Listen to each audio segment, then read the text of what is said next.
Good morning and a warm welcome to your show, Sunny Mornings in Boston. I'm your host, Melissa, and it's Friday, March 8th. Coming up on today's show, we'll get into the weather report, then we'll jump into some local news, and a few interesting happenings in business, tech, and science. But first, you'll be interested to know, today is International Women's Day. Hooray for women! The day focuses on empowering women and showing appreciation for all that they have accomplished. And now that we know, you know what it's time for. That's right, it's time for the weather report. In the Boston area. This morning, it's mostly sunny and feels like 29 degrees with 13-mile-per-hour wind. The sunset will take place at 5:34 and it will rise again tomorrow at 6:05. It looks like we're in for a sunny day at a high near 41, with wind of 8 to 11 mile per hour and gusts as high as 21. Tonight, partly cloudy with a low around 32. For all you beach runners out there, the first high tide Friday will be at 9 a.m. with a low tide at 3:30. The nearshore buoy at Cape Cod Bay reads 39 degrees for the water temperature. Looking ahead in the weather.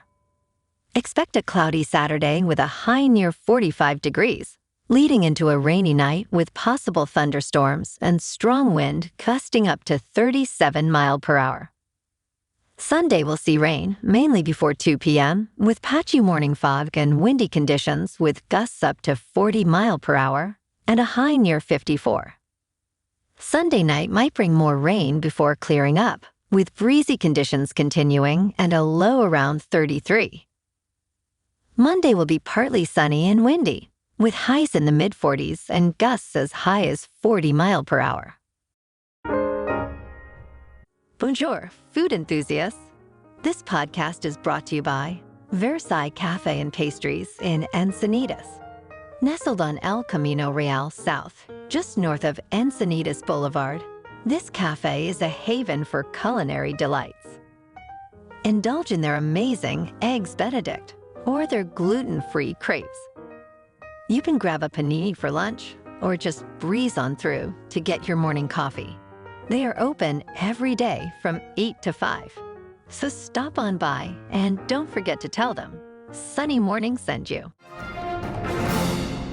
In local news, Ford's latest roundup of Hollywood's highest earners features 2 stars from Boston, spotlighting the success of the Cambridge natives Matt Damon and Ben Affleck.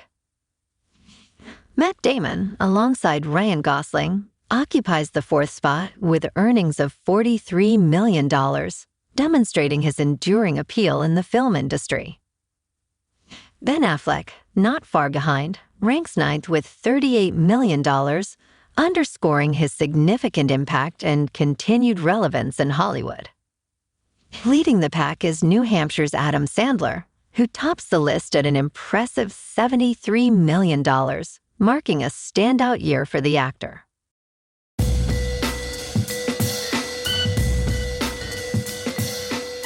Now on to sports.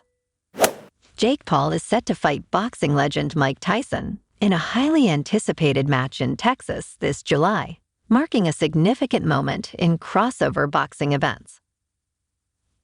Despite Mike Tyson's last professional fight being almost 20 years ago, the 57-year-old will face a much younger opponent in Paul, who has quickly become one of boxing's most talked-about figures. Paul, with a 9-1 record, rose to fame in the boxing world after a viral knockout of Nate Robinson, and now aims to test his skills against Tyson, who was once dubbed the baddest man on the planet. This event, described by Paul as potentially the biggest fight in history, showcases his ambition to become a world champion and will be streamed live on Netflix, leveraging the platform's massive reach. Last night, the Celtics on the road lost to the Nuggets, 115 to 109. Also last night, at the Garden, the Bruins got back on track, beating the Maple Leafs 4-1. And shocker, they didn't go into overtime. I know, totally cray. The game was highlighted by a 5-on-3 advantage for the Bruins, leading to a goal by David Pastrnak, and crucial goals from Trent Frederic and Morgan Geekie in the second period. Despite a potential injury scare for Charlie McAvoy, he returned to play, ensuring the Bruins' defense remained robust amidst existing injuries. Tyler Bertuzzi, against his former team, was noted for a fight rather than points, adding to the match's intensity. This win narrows the Bruins' gap to the Atlantic Division leader, the Florida Panthers, by a point, intensifying the race for the top spot.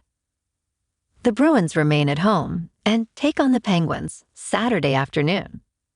Hey, maybe John Henry will be there, to root for his team. In top news, Bitcoin has surged to a new all-time high, buoyed by recent ETFs endorsements despite its inherent risks, including the possibility of Satoshi Nakamoto, its enigmatic creator, returning.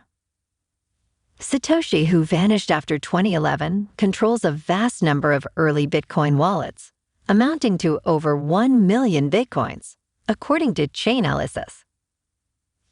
Speculations about Satoshi's return have reignited, fueled by a mysterious $1.2 million deposit into one of their wallets, and a UK trial seeking to uncover their identity. The debate over Satoshi's identity persists, with some believing in the involvement of libertarian Nick Szabo and cryptographer Hal Finney in Bitcoin's creation. The likelihood of Satoshi revealing themselves is slim, given their ideological commitment to Bitcoin's decentralization and the practical dangers of coming forward. Concerns also center on what would happen to Satoshi's $75 billion fortune upon their death, raising questions about market impact and the potential for a dead man's switch. Experts argue that, while a mass sell-off by Satoshi could disrupt the market, Bitcoin's resilience and increased decentralization would ultimately strengthen it. In business news, the S&P 500 achieved its 16th record high this year, signaling optimism on Wall Street, buoyed by the prospect of eased interest rates. Federal Reserve Chair Jerome Powell's hint at potential rate cuts later this year has fueled investor enthusiasm, despite the Fed's cautious approach to inflation data.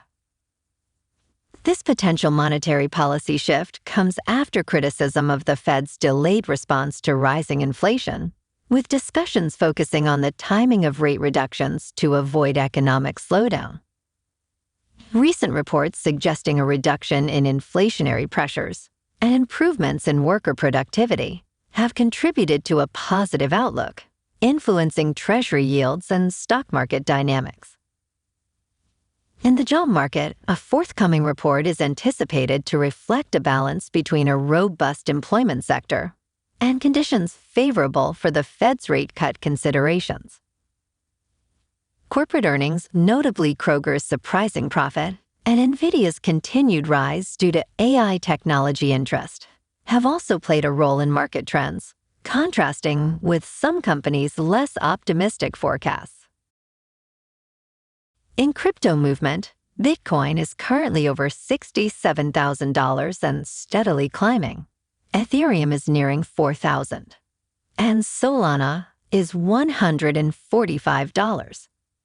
Wow, what a week! Moving on to a more local vibe.